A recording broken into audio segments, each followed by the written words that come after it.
Baruch atah Adonai, Eloheinu melech haolam, Asher natan et kol darkav, Lemo Yisrael ketav niyot, Bamo hadevarim, Sheba shamayim. Blessed are you, Lord our God, everlasting King, who has given all of his ways to his people Israel as pictures of all things heavenly. So therefore, we need to learn all of Judaism's ways, because they're all pictures of heavenly things.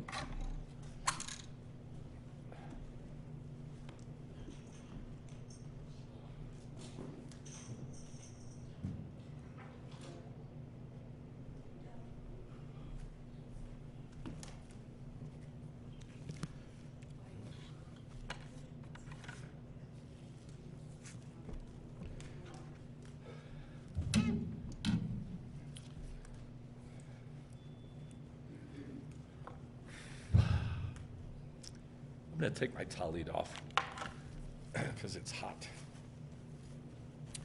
Well, God is gigantic. So God makes himself small. And then he says, be like me. And it's hard to tell if he means be gigantic or be small. It's hard to tell.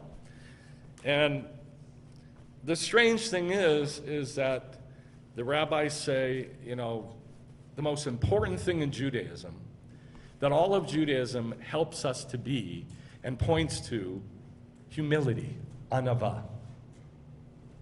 And the one worst thing, looked at in Judaism as the one worst thing is the opposite of that, which is which is ge'ava, arrogance or pride. And, think about how close they sound. Listen. Anava. It's with an ayin, which most people write with a G. Anava. Like Gaza Strip, it's not Gaza Strip, it's Gaza Strip. And Sodom and Gomorrah, it's not Gomorrah, it's Amorah. So how do you write that? Well, Anava, humility, you could write it with a G and say Ganava. That's humility. But arrogance, pride, is ge'ava. They sound almost the same, don't they? Anava and ge'ava. Anava and ge'ava. Very, very similar. And here's what the rabbis say. Because they are. Humility and pride are very, very similar. And a lot of times it's very difficult to tell between the two. It's really tough. People think it's so easy. Oh, that person's real humble. He's very meek and mild. And then somebody who's real, strong, powerful, and a big presence. Oh, they're so full of pride. But it's not always true. And so this Torah portion comes along with this tiny little title, B'har. It's the shortest title of any Torah portion. B'har. And it's 3 letters. And it's small, it's tiny. And so the rabbis teach about that humility, that smallness from this Torah portion. Not just because, as you'll see, that it's a small title. So the title of the teaching is Go Into the Mountain. We're going to look at 2 different things. We're going to look at number 1, why did Moshe go into the mountain? It never says he went on the mountain. Never, not one single time. It never says God showed him anything on the mountain. Not one single time. It always says in the mountain. And we're going to look at why. Why is that even important? Who cares? It's 1 letter.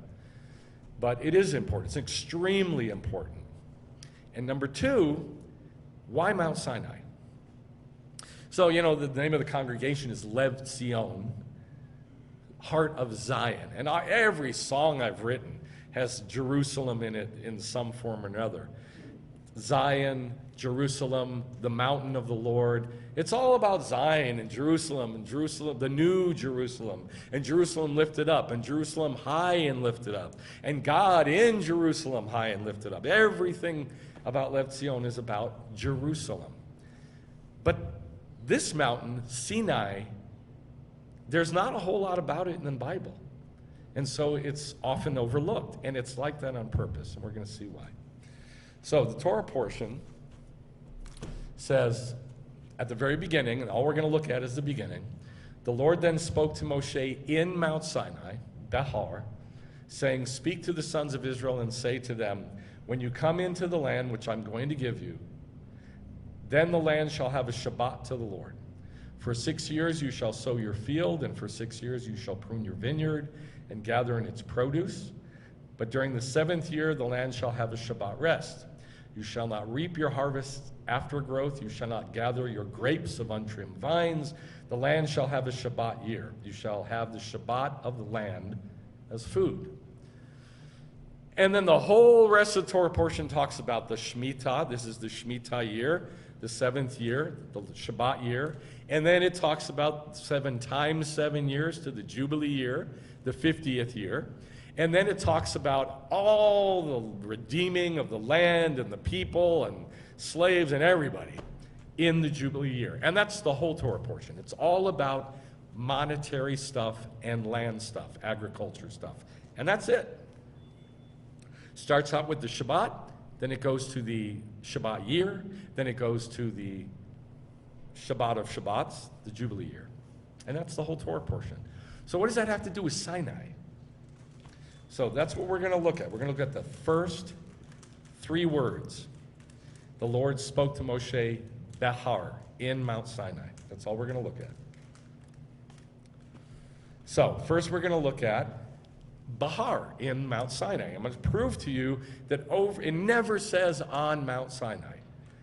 And this is, like in English, I think in Spanish it's a problem. Because when I first moved to El Paso and people would say, they'd say, well, I drove to your house and I got off the car. Right. And I'm picturing, what, they were sitting on top of the car? No, we would say, I got out of the car. Not off the car, but that's how it's said in Spanish, I suppose. So that's how it's said in El Paso. And it confused me for years. I was like, why are you saying that? It's, I got out of, not off of. Well, this is not just words. Everything in the Torah, every single word in the Torah is there, placed by God. And it's there for a reason, and it's there to show us the spiritual world. Period. That's an absolute foundational thing in Judaism. And if you don't believe that, you don't believe Judaism. That everything in the Torah was placed there by God for a reason to teach us about the spiritual world. So, why did he say "ba" instead of "al," which is "on"? Why did he say "in" instead of "on"? And he does it over and over and over again. Exodus 24:9. Moshe went up into the mountain. Vaya'al Moshe el Har. Since there's so many in chapter 24, I'm going to read it from verse 9. Moshe went up with Aharon, Nadav, and Avihu, and 70 of the elders, and they saw the God of Israel, and under his feet there appeared to be a pavement of sapphire, as clear as the sky. Yet he did not stretch out his hand against the nobles of the sons of Israel. And they saw God. They saw God. Now, if you have a problem with that because the New Testament says no man has seen God at any time, that's quoting something in the Torah. And all over the Torah it says they saw God. And so the rabbis, the ancient rabbis, not the new ones, but the ancient rabbis all said, of course they saw God. God manifested himself. So they saw him. And they saw him over and over again. They saw God and they ate and drank. Now the Lord said to Moshe, come up to me in the mountain and stay there. And I'll give you the stone tablets with the Torah and the mitzvot, which I have written for their instruction. Their Torah is what it says. So Moshe arose with Yehoshua, his servant, And Moshe went up to the mountain of God. Now what it says there is went up into the mountain. El, not al, El with an aleph. So 24:11 says Moshe went up into the mountain. Vaya'al Moshe el hahar. El means into. El hahar. And Verse 12, when God's talking, does he say on? no, I just read it. No, I have it right here. Moshe went up into the mountain. Verse 12. Well, we're not there yet. We're about to get there. Now the Lord said to Moshe, come up to me in the mountain. Verse 12. Verse 12, it says, in the mountain. But then afterwards, it says that the Lord came and sat al hahar, on the mountain. And so you can see in one verse the total difference in those words. Come up to me in the mountain, or into the mountain, and remain there. And I will give you the stone tablets with the Torah and the mitzvot, which I've written for their Torah. So Moshe arose with Joshua his servant, and Moshe went up to the mountain of God, up into the mountain of God, is what it says. But to the elders he said, wait here for us, and we'll come back. Verse 15, then Moshe went up into the mountain, and the cloud covered the mountain. Now here I have verse 14, it should be verse 15, I'm sorry. And it says, Moshe went up el hahar, into the mountain. So why? Why does God keep saying, Moshe went into the mountain, Moshe went into the mountain, Moshe went into the mountain? Vaya'al Moshe el hahar, should be verse 15. Now let's skip down to 33. Oh, we're going to go all the way to chapter 33. 33. Now this is later on, 120 days later, or maybe it's 80 days later. 33:21. This is when he sees God. He sees God again. God passes by him and proclaims the name of the Lord. And in 33:21 he says, then the Lord said, behold, there is a place after me, is what it says, and you shall stand there on the rock, on top, well, oh, I think I got the wrong chapter here. Yeah, I think it's supposed to be chapter 24, verse 21. 24:21. Sorry about that, again. There is no 24:21, but there is in the Jewish Bible. Oh, for goodness sake. All right, maybe it's 24:18. Moshe entered into the midst of the cloud, inside the cloud, betoch, in the cloud, as he went up into the mountain. Vaya'al Moshe el hahar, again, into the Mount Sinai. As he went up into the mountain. And Moshe was on the mountain 40 days and 40 nights. Now there it says al hahar, on the mountain. So you can see that there's two completely different concepts here. There's on the mountain and there's in the mountain. Why? Why does God keep saying in the mountain, in the mountain, in the mountain? And remember, this is here on purpose. Now, there's a bunch more. In Deuteronomy, the parallel passages to what happened in Exodus, in Deuteronomy 9. And then 10, there's several in 10.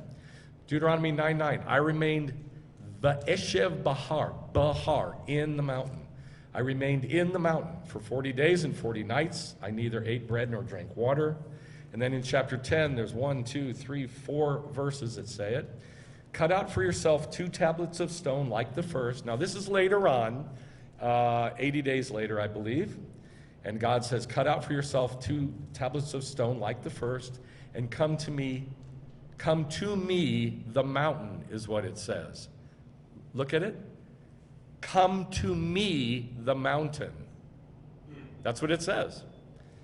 It says, va'alei, come up, elai, to me, va'alei, elai, to me, hahara.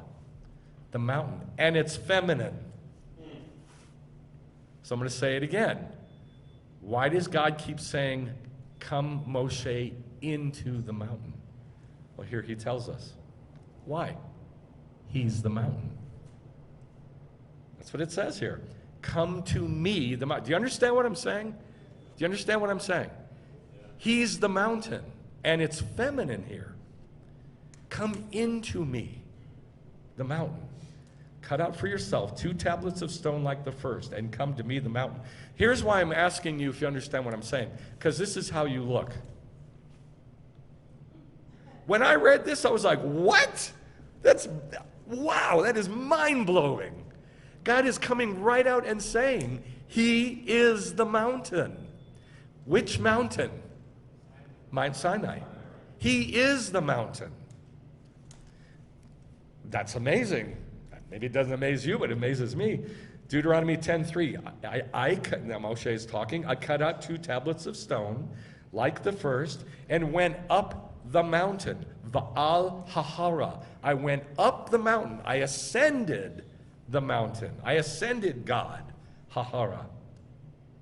Deuteronomy 10:4. The Lord spoke to you B'har, in the mountain, out of the midst of the fire. B'har, mitoch ha'esh. B'har, in the mountain, mitoch, from inside the fire.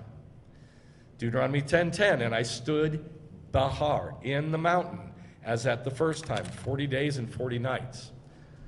Va'anochi amadati B'har. Va'anochi, and I, amadati, stood, I stood, B'har, in the mountain. So, we're starting to get a picture painted for us of the fact that God is the mountain. God is Mount Sinai. I don't believe there's anywhere in the Bible where God says it about Jerusalem. He only says it about Mount Sinai, as far as I can tell.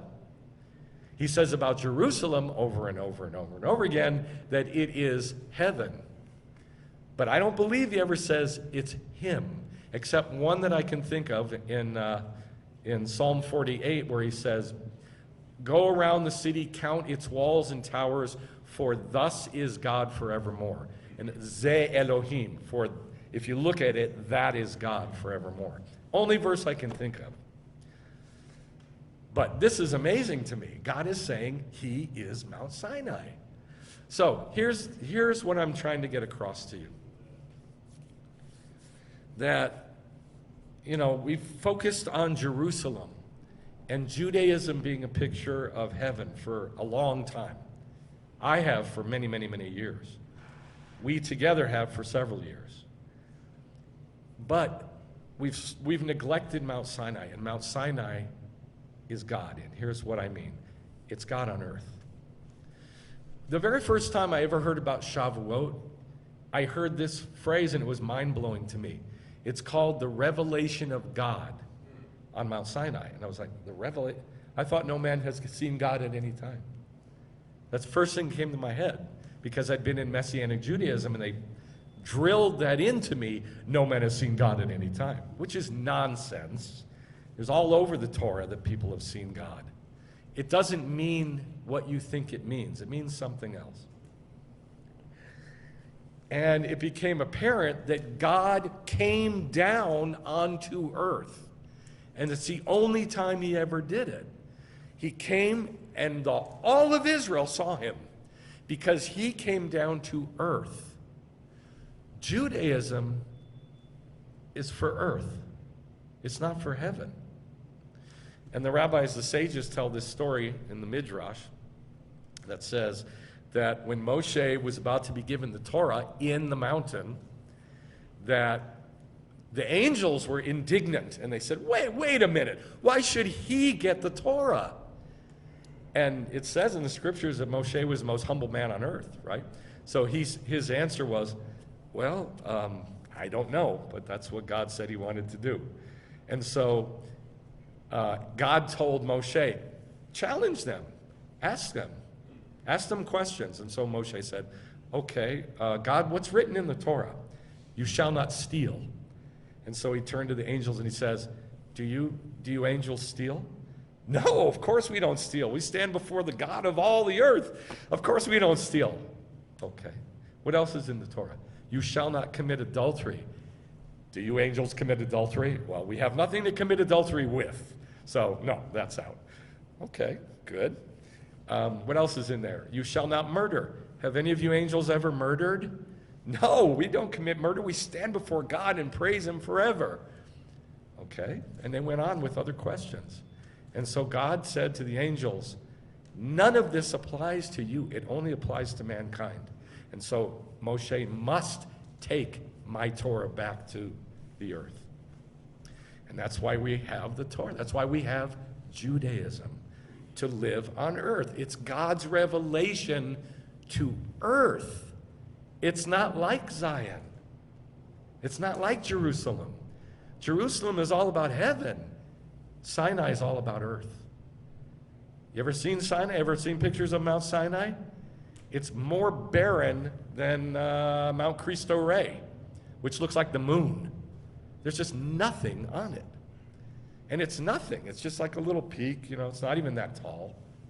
It's very humble, which we'll get to later. Now, Deuteronomy 32, we're going to skip to the end of the Torah, and there's one more verse. It says, in the mountain. God tells Moshe, die in the mountain. Umut B'har, and die in the mountain, that you ascend and be gathered to your people. So, what is Mount Sinai? What's the mountain? It's God.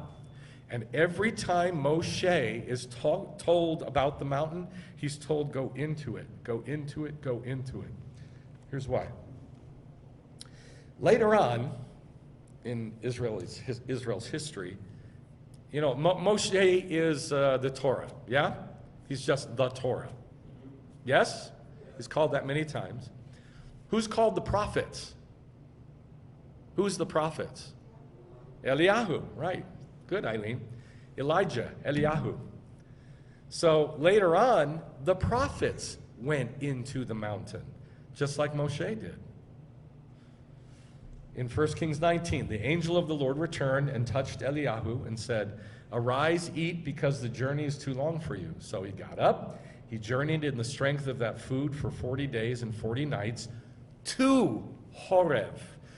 Moshe was in Horeb for 40 days and 40 nights, and then on the ground at Horeb for 40 days and 40 nights, and then back up in Horeb for 40 days and 40 nights, 120 days.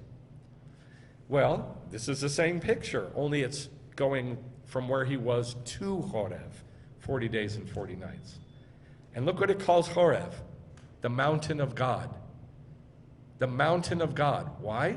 Because in Exodus chapter 3, when God first met Moshe at the burning bush, in the burning bush, yes? That was it. It says he was at Horeb, the mountain of God.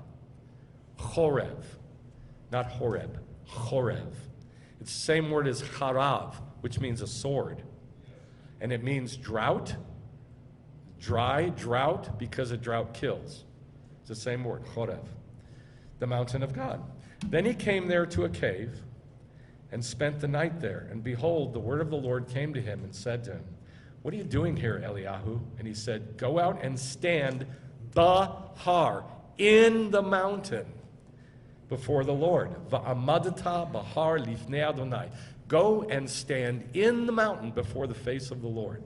And he went out and stood at the entrance to a cave. I believe that Moshe, he was in the cave, but everything that was shown to him was not like in a cave. It was literally in the mountain. I don't know what that means exactly, but it was somehow inside the mountain itself.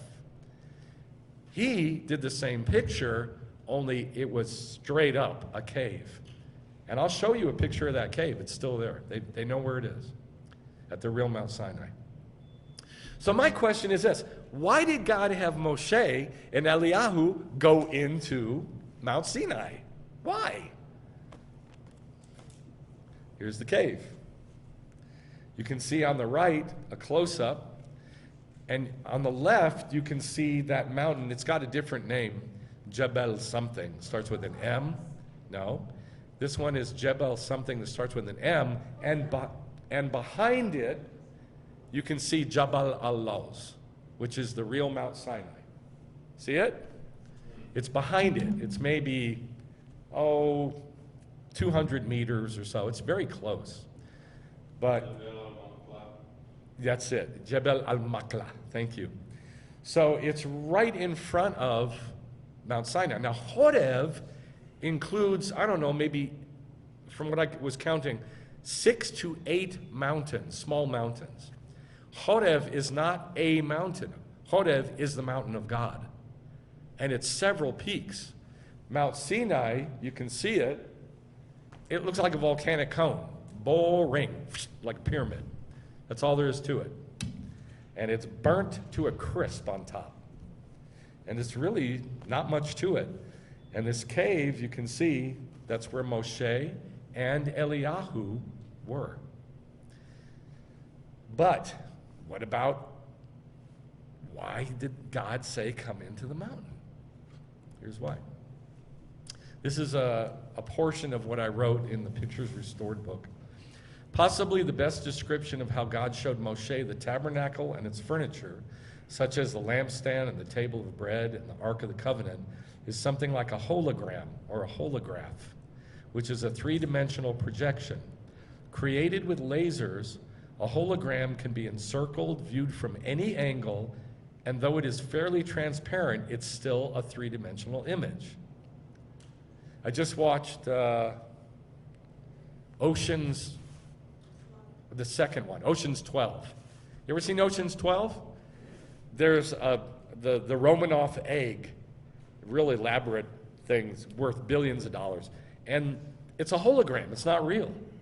And you can walk all the way around it, anybody can view it from any angle, it's color, and it really looks like the real thing. But it's not, it's a hologram. So this technology has been getting better and better every year of making holograms. Well, that's what Moshe saw. All the way, 360 degrees around, up, down, inside, outside.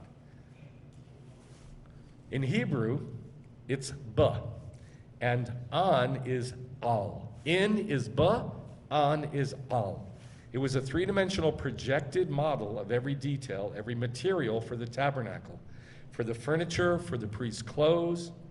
These detailed images were not carved out, but somehow within the mountain, and yet still a perfect picture or representation, so accurate that it included the precise colors. The techelet, if you don't have the right color of techelet, which some rabbis in Israel are creating, it's the wrong picture. It's that simple. If you don't have the right color of techelet, blue, it's the wrong picture. And Moshe saw the colors. He saw the red, the scarlet. He saw the purple, the argaman. He saw the blue, techelet. And he knew exactly what everything was supposed to look like. And what's even weirder is, well, I wrote here, I don't doubt that Moshe even knew the textures that God desired. It was a tactile, visual, audio, olfactory, that means smell, picture that was shown to Moshe, not just a blueprint. Most people translate tavnit as blueprint. It's so much more than a blueprint. Moshe was also shown how to make the incense for the altar. And remember, God said about the incense, do you remember he said, if anybody makes incense like this, he is to be keret, cut off. Yes? Well, how are they going to know what it smells like? Unless Moshe smelled it. And he said, no, that's not quite it. That's not quite it. It was more this, or it was more that.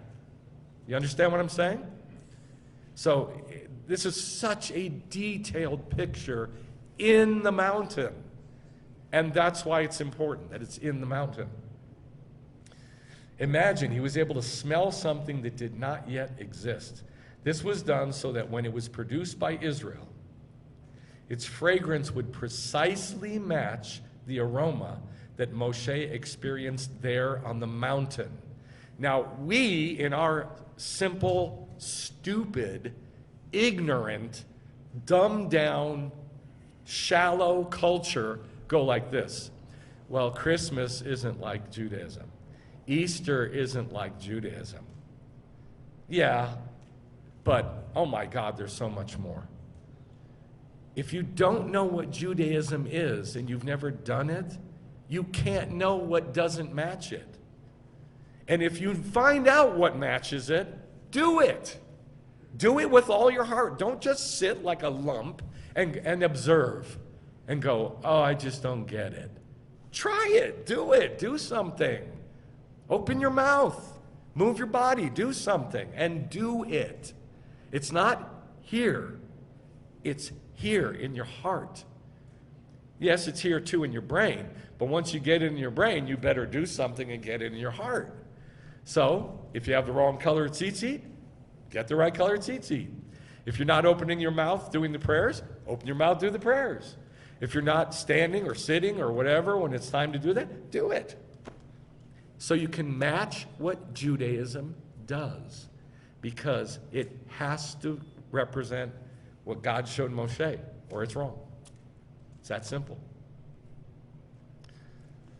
Okay, that's why, one of the big reasons why God said, meet me in the mountain. I'm going to show you in the mountain. I'm going to put all the pictures in the mountain. What are all the pictures? What one word sums up all the pictures? Well, in this, I mean, like in our life. When we're doing the pictures, what is that one word? Come on, say it. Judaism. Listen, Judaism is in the mountain.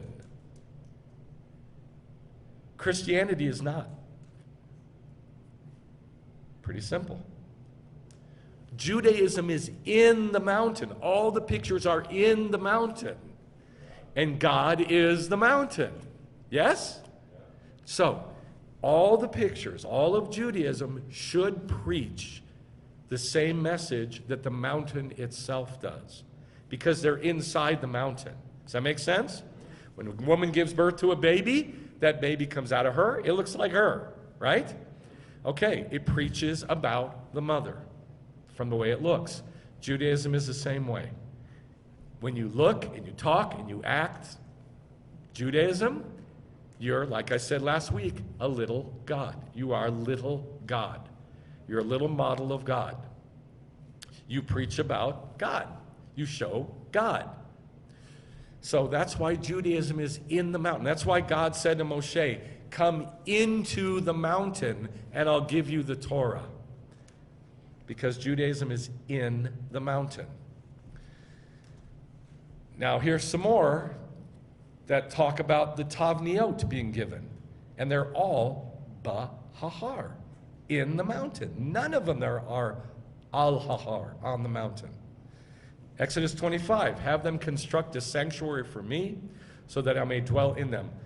Va'asu li mikdash v'shachanti betocham, that I may dwell betocham, in them. According to all that I'm going to show you as the tavnit, the picture, the pattern of the tabernacle and the tavnit of all its furniture, just so you shall construct it. And then he says, where? See that you make them according to the tavnit for them, which was shown to you, B'har, in the mountain, B'har. Yes? It's got to be in the mountain. Cannot be on. Exodus 26, then you shall erect the Mishkan according to the plan, the tavnit, which you have been shown, B'har, in the mountain. Exodus 27, you shall make the altar hollow with planks, as it was shown to you, B'har, in the mountain. So every time God shows Jewish anything, it's in the mountain. Every time. 100%. It's in the mountain. Which mountain? Sinai. 100% of the time. It's in the mountain. So we have that Judaism is in the mountain. All right, that's step one. Now step two. Why Mount Sinai? Why didn't God bring all of Israel up to Mount Zion and reveal himself to the world? God coming down to earth? Why not in Jerusalem? Why Mount Sinai? So the rabbis answer this question starting in Psalm 68. Here's the answer to this question. We're going to have to take a little journey to figure it out.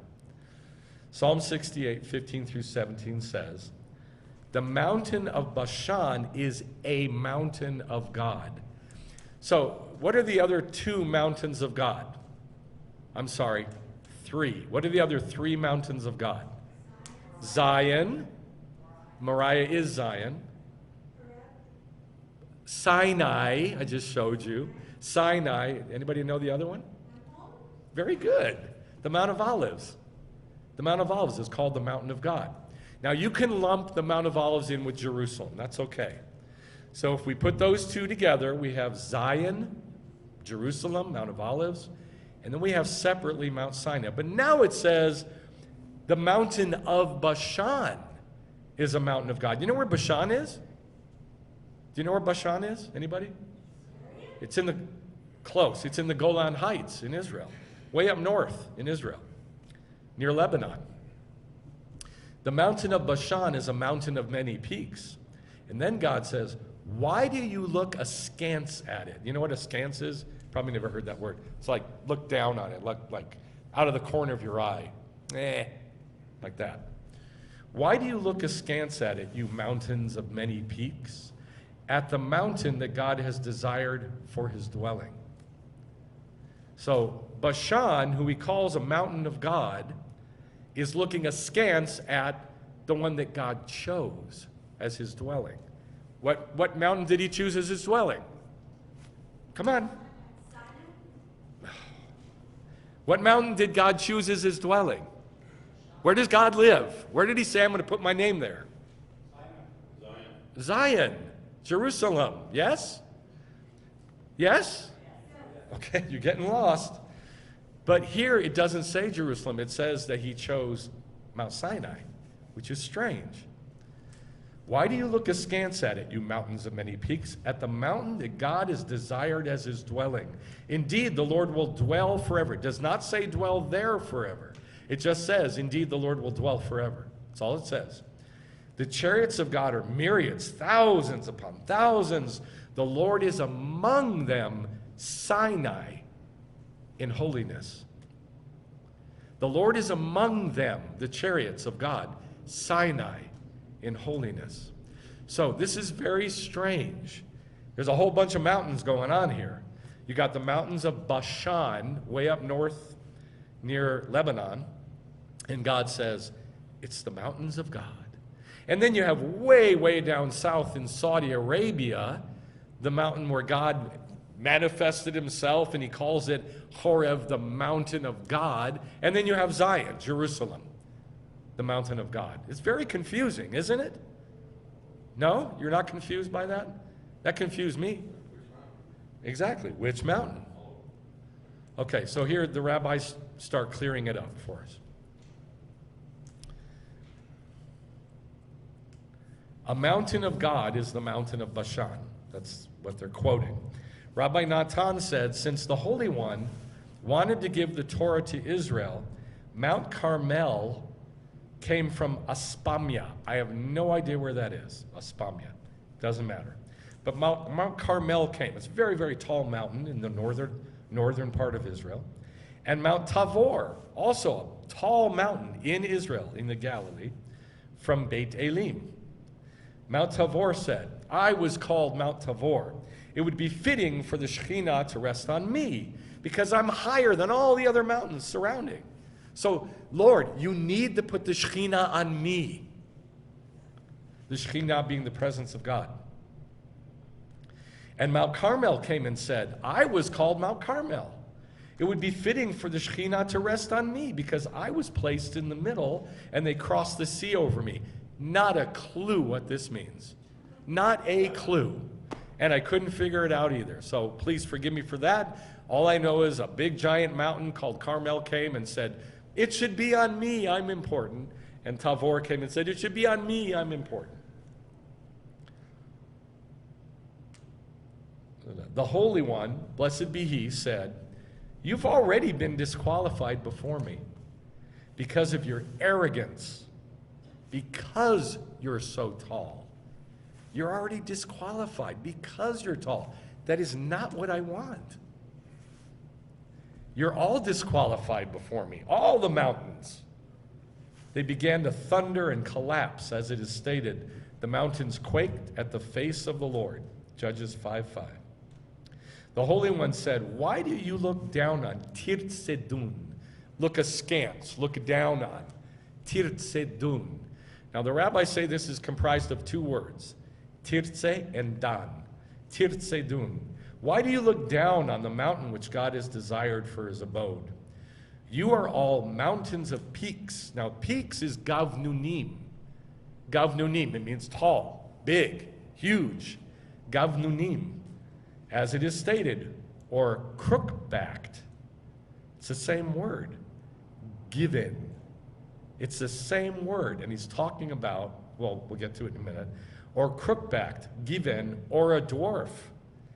Desire nothing but Sinai, which is lower than all of you. That's why God chose it. You think you got problems? You think you're low? We're not low. Israel is low. Israel is low. You think you're humble? I think I'm humble? I'm not humble. You're not humble. Israel is humble. And God looks at everybody and says, you're already disqualified. Disqualified. Like the given or the dwarf from being a priest.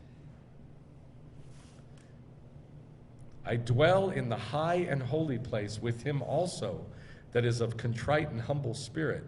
And it is written, even though the Lord is high, he regards the lowly. Now here's another one from Talmud Megillah. Bar Kapara interpreted a verse homiletically. Homiletically means a picture, a parable. What's the meaning of that which is written? Oh, why do you look Tadatzdun, oh high-peaked mountains, at the mountain that God has desired for his abode?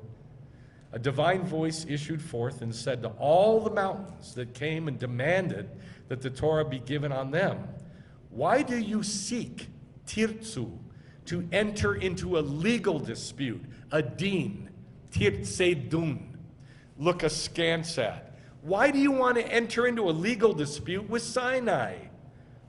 You're all blemished by comparison. As it is written here, high-peaked gavnunim, and is written there with regard to the blemishes that disqualify a priest, or crook-backed, given, or a dwarf. Rav Ashi said, learn this, from the one that is arrogant is considered blemish. The one that is arrogant is considered blemished. So it's not about, you have to do this and you have to do that to be a priest. We looked at it last week. You are Mamlechet Kohanim, V'goy Kadosh. You are a kingdom of priests and a holy nation. So what do? Do this, do that, do this, do that. No, be humble and then do this or that. And let the doing of this and that show you how to be humble. That's Judaism. Do this and that, but let it talk to you so that you can become like the this and that, like the things in Judaism, because they're like God. Rav Ashi said, learn from this that the one who is arrogant is considered blemished. The other mountains arrogantly insisted that the Torah should be given on them, and they were therefore described as blemished.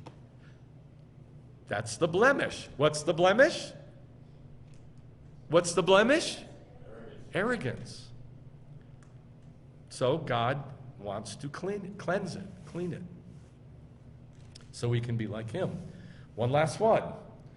This is... where's this from? This is from Talmud Sota. For thus says the high and lofty one, that inhabits eternity, whose name is holy. I dwell in the high and holy place, but I also dwell with him that is small, contrite, humble, to revive the spirit of the humble. To do what to the spirit of the humble? Revive. What does revive mean? Bring up.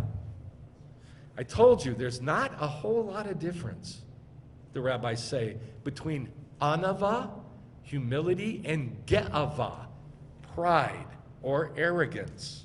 It's hard to tell the difference sometimes.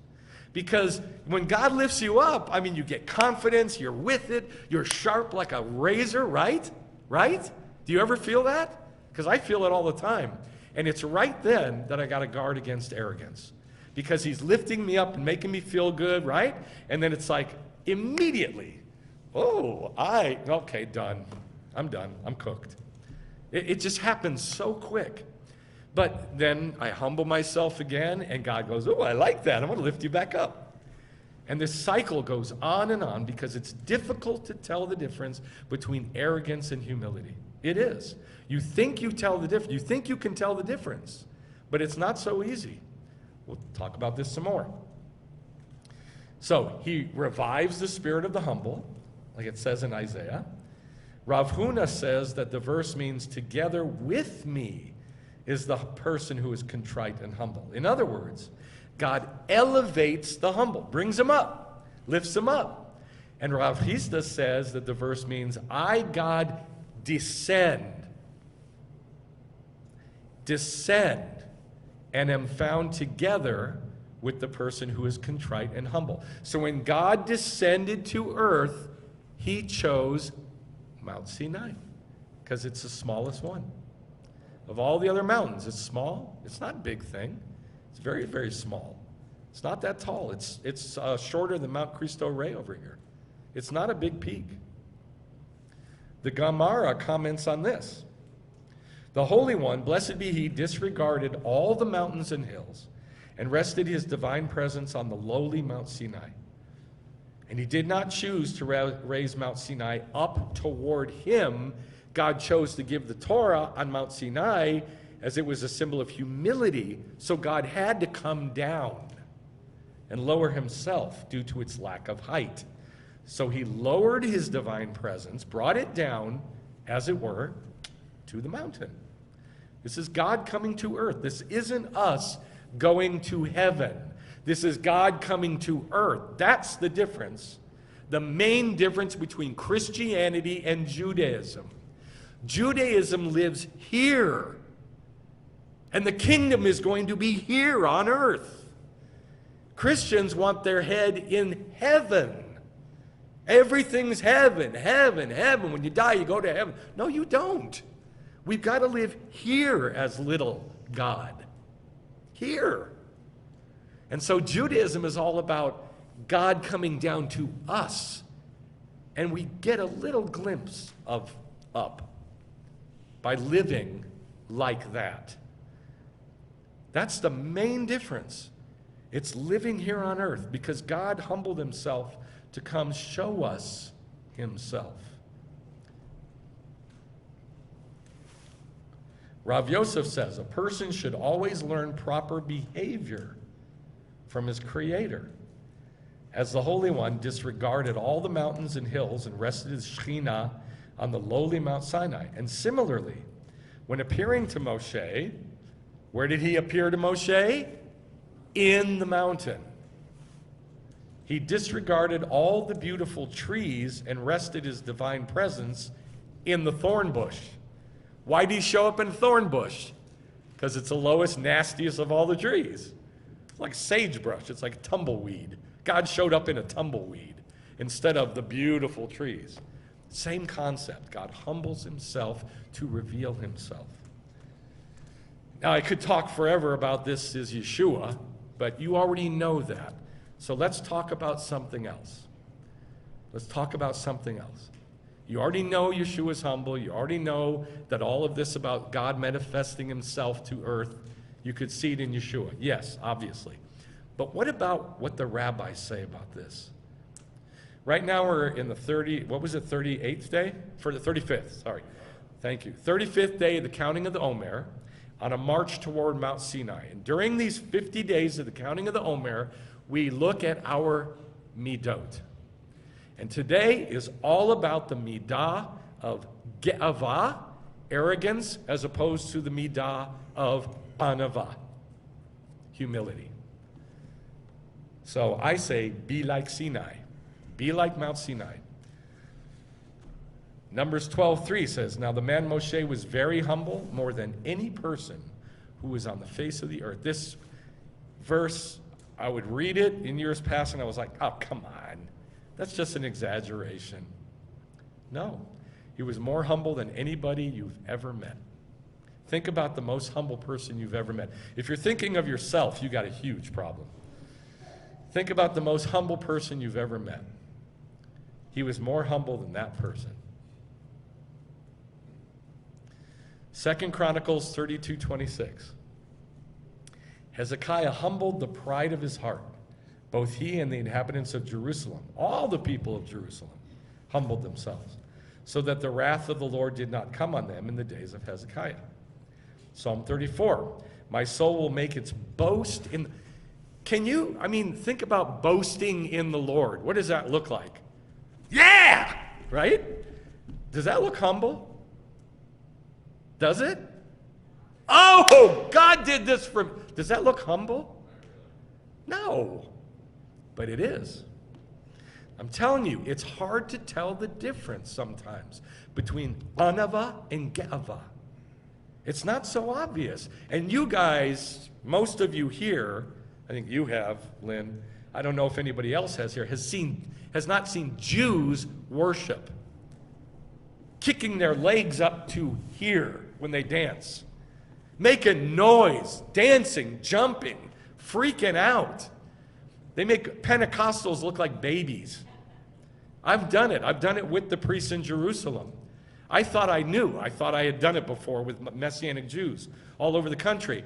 I had never done it, I found out. And these are the most humble guys I've ever met, except for one other person.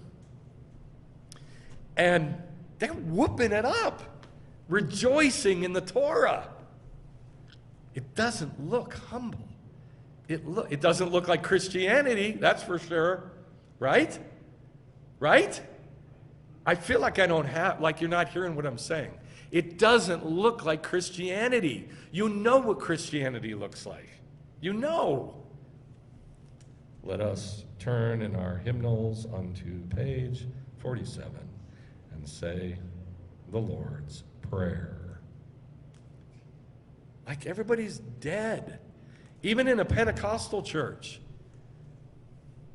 If you're not whooping it up like crazy, you're like, thank you, Jesus. We know this. You know it. It's not like Judaism. Judaism is enthusiastic. It's wide-eyed and smiling and crazy and getting in each other's faces and having arguments and then going out to lunch with each other. That's Judaism. It's intense by comparison. And it does not look what the world thinks of as humble. But it is. Hard to tell the difference between ge'ava and anava. My soul will make its bragging, its boast in the Lord. And the humble will hear it, and then he'll rejoice and be loud and fun. Proverbs 29, a person's pride will bring him low, but a humble spirit will obtain honor. You think you have a low life? Stop being arrogant. I did. I used to always fetch about that. I constantly was fetching, complaining that I had a low life. Low, low, low, low. Because I was arrogant. I was prideful. So I stopped it. It took right around 6-7 years to get there. 6 or 7 years to get there. But I got there with my wife's and my family's help. I got there. I now know when I'm being arrogant, I know when I'm being prideful, and I immediately put the kibosh on it, and I stop. I stop. Because if I don't, I'm going to hear it from them and the rest of my family. And then, because I won't listen to God, why would I listen to him? So it takes a long time, but if you feel like your life is low, it's not getting anywhere, it's because, I hate to say it, but it is because you have pride. And you got to dump it. You got to get rid of it. And nobody can do it for you. And the bottom line is, now, for the first time in my life, in the last few years, I'm getting to see the rest of that verse. The humble spirit will obtain honor. I've never felt that in my life. Never. I would feel it very fleetingly, and then it was gone. Now I get to feel it. I do. I get to feel it. And I like it. Zephaniah 2:3, seek the Lord, all you humble of the earth, who have practiced his mishpatim. That's talking about people who do Judaism, isn't it? Seek the Lord, all you humble of the earth, who have practiced his mishpatim. Seek righteousness, seek humility. Maybe you'll remain hidden in the day of the Lord's anger. Maybe you'll be protected during the birth pangs. Now, this is talking to Jews who do Judaism, who are humble during the birth pangs. But the same principle applies to us.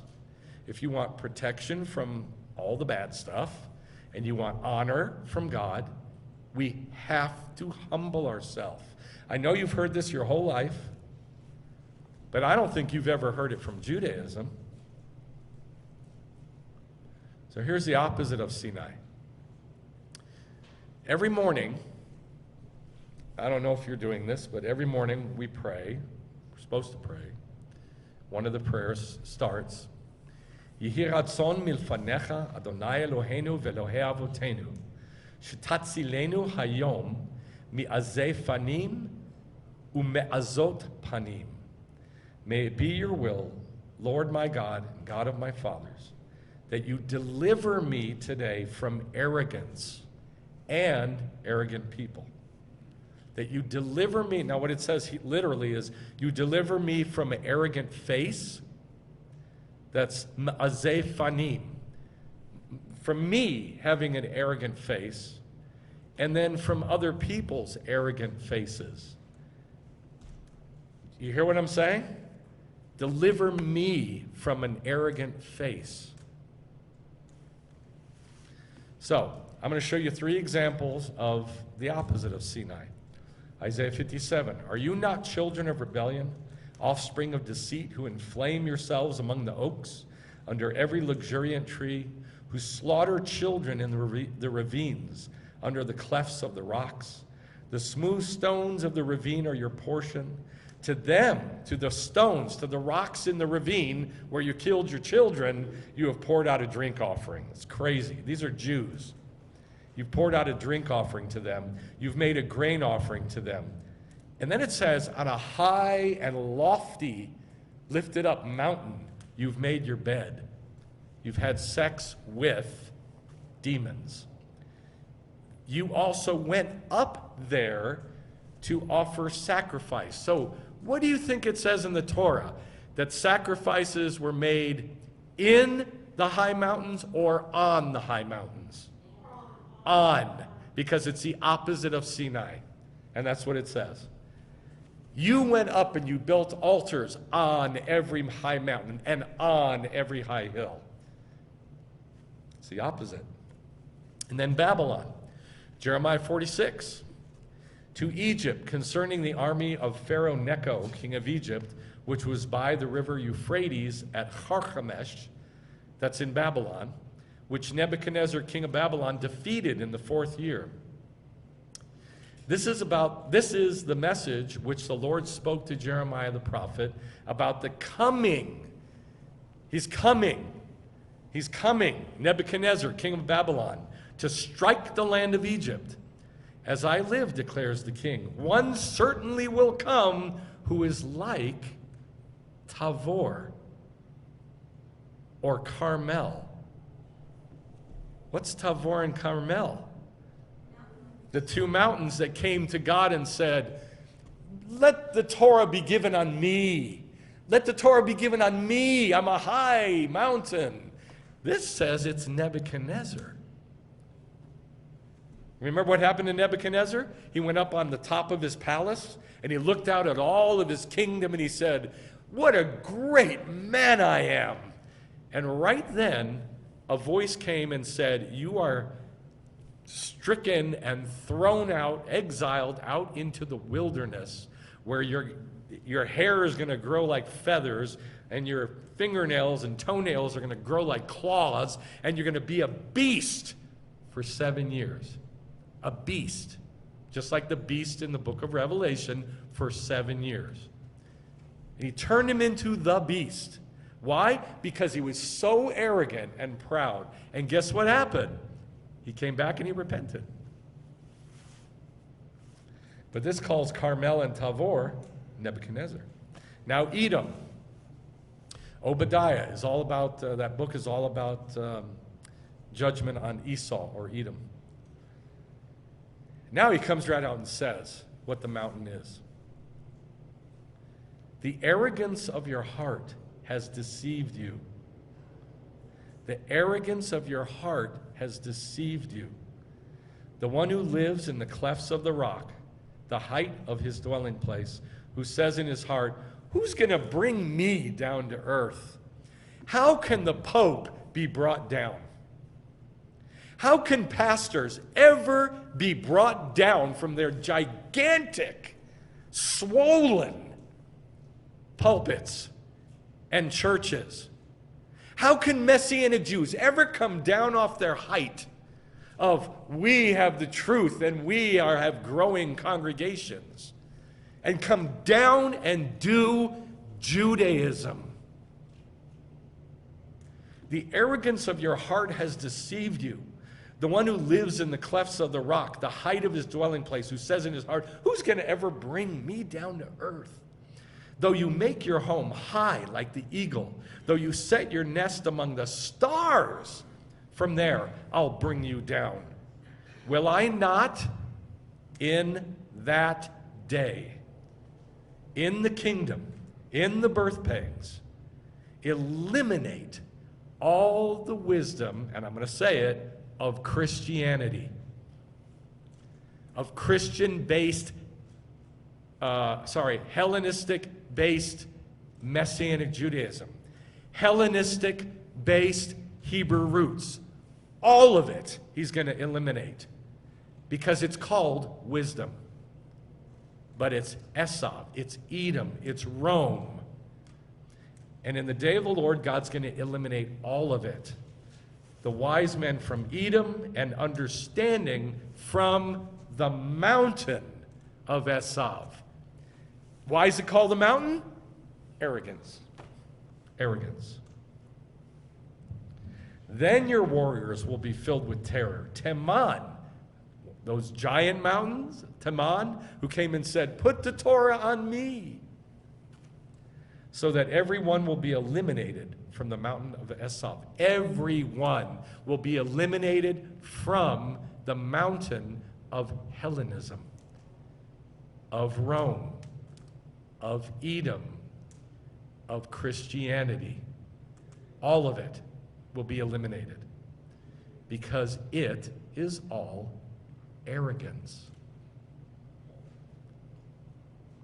Think about what I'm saying. Think about what I'm saying. It's all arrogance. It's all about me. What can I get?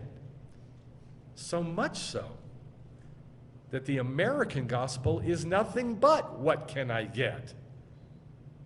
How's God going to give me a better life? How can I get the blessing? How can I be blessed?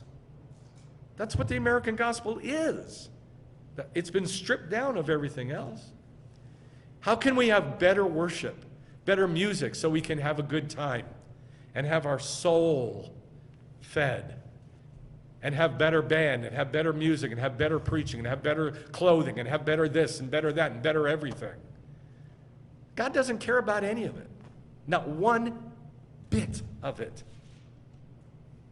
Because God's going to take all of that and remove it in the day of the Lord. And what's going to be left? Judaism. That's it. That's all there's going to be left. So I'm going to say it again. It's hard to tell the difference between ge'avah and anavah. Ge'avah, pride, and anavah, humility. And if you think humility is lowering your head and feeling bad, you're way off the mark. It means listening to when people rebuke you. That is the bottom line of humility. Think of the most humble person you've ever known. When somebody rebukes them, did they fight? Did they argue? No. They just let it slide. They listened and they changed, and they didn't get their feelings bent. When we get our feelings bent, it's because we're prideful. And it's what we're taught. It's just what we're taught from day one. Especially if you've been raised in Christianity, which I was not, but I was raised in America without a religion, which is Christian America. So Esau equals Edom, equals Rome, equals Hellenism, which equals pride and arrogance. And I could talk forever about that from Haman. Haman and Agag. That's all about pride and arrogance, that we learn about that at Purim. But I want to see it from Sinai. Sinai is just it looks like the moon.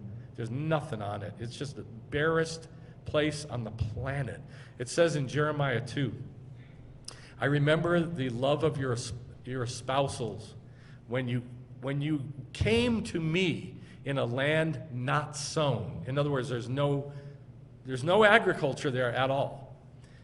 And the rabbis say that's why God chose it, because it doesn't belong to any one nation. It's just people, nomads, wandering around. Nobody lives there. And, that's where Moshe did his shepherding, but there's nothing there. And that's where Yitro was the priest.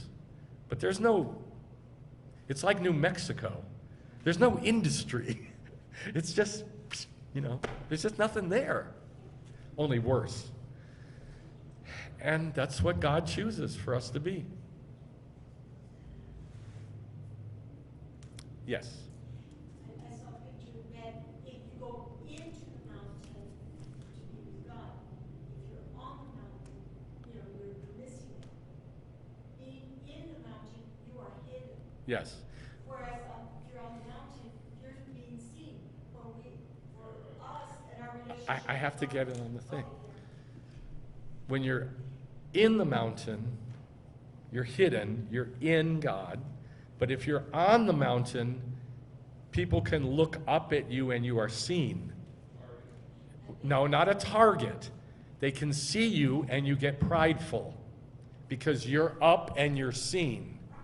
And it made me think of that scripture, hide. Yes, I don't want to go into the hiding thing. I want to keep it at the level of pride and arrogance. So let me tie that together, please. If you're on the mountain, are you high? Yes. There it is. That's why God never said come up on the mountain.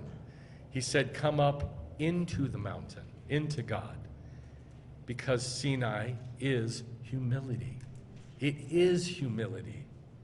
That's what it is. It's the best picture we have on the planet of humility. It's small. If you've never seen it, Google it. Google the real Mount Sinai in Arabia, not the one in Egypt, the Sinai Peninsula. That's Egypt, biblically. The one in Arabia. And you'll see, it's just, there ain't much to it. And that's Judaism. There ain't much to it. If you're looking for something sparkly, you're not going to find it. Not in Judaism. It's very low, it's very humble, it's very down to earth. Yes? Is that why God says, I want to dwell in you instead of on you? Yes. Yes, and that was a point I was going to say, but I forgot. When in the church, in churches, a lot of times they'll say, oh, we want the glory to come and rest on us, right? Okay, well, think about what God is saying. Come into me. It's just the opposite. We don't want God to come and rest on us. We want, it says, build me a sanctuary that I may dwell in them, in us, by doing Judaism. He dwells in us because he talks to us about himself.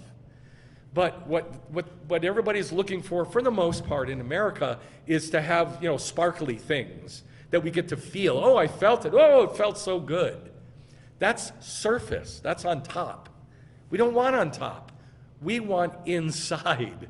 Judaism is inside. Your relationship with God is personal. It's not to be shouted to the world. It's personal. It's inside. He talks to you about you for you. And if you get a chance to share that with somebody, cool. But that's the whole point. God dwells in us through doing Judaism, talks to us so we can become more and more and more like God and be little God. So that's all I can think of to say. I think I've driven my point home pretty well, I hope. So let's pray. Lord, thank you for stripping things down and making things simple and down to earth and normal and not all frilly and sparkly. And I ask that you would, by your Spirit that's inside, that you would help us to go into you and hear you and see you and feel you through Judaism, through doing the acts of your Torah, through doing the acts of Judaism. I ask that you teach us what you're saying through it, who you are through it. And I ask this for your whole body, so that you would begin to bring down the high and raise up the low, that you'd begin to pull down all those high, arrogant mountains of Esav in your body and replace it with broken people that are just learning your ways and learning you. In the name of Yeshua. Amen. Let's stand for the Aleinu, please. Let's stand for the Aleinu, please.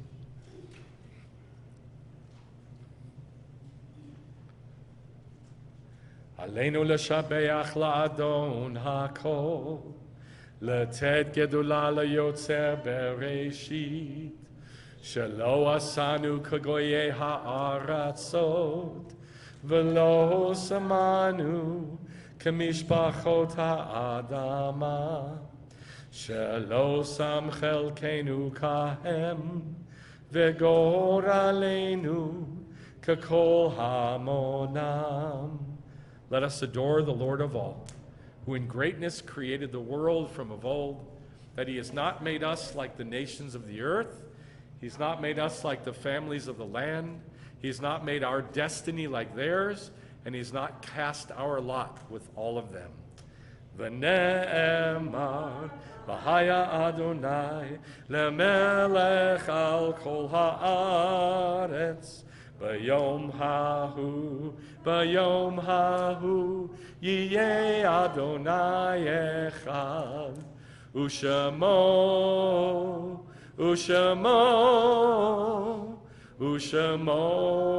echad. And it is said, the Lord shall be king over all the earth. In that day the Lord shall be one, and his name will be one.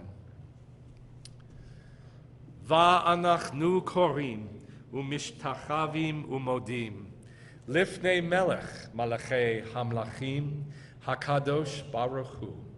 And we bend the knee and bow in worship and give thanks to the King of Kings, the Holy One. Blessed is he. We acknowledge before the King of Kings that there's none like him, there's nothing but him. As Torah says, know that the Lord, he is God in the heavens above and on the earth beneath. Ein od milvado.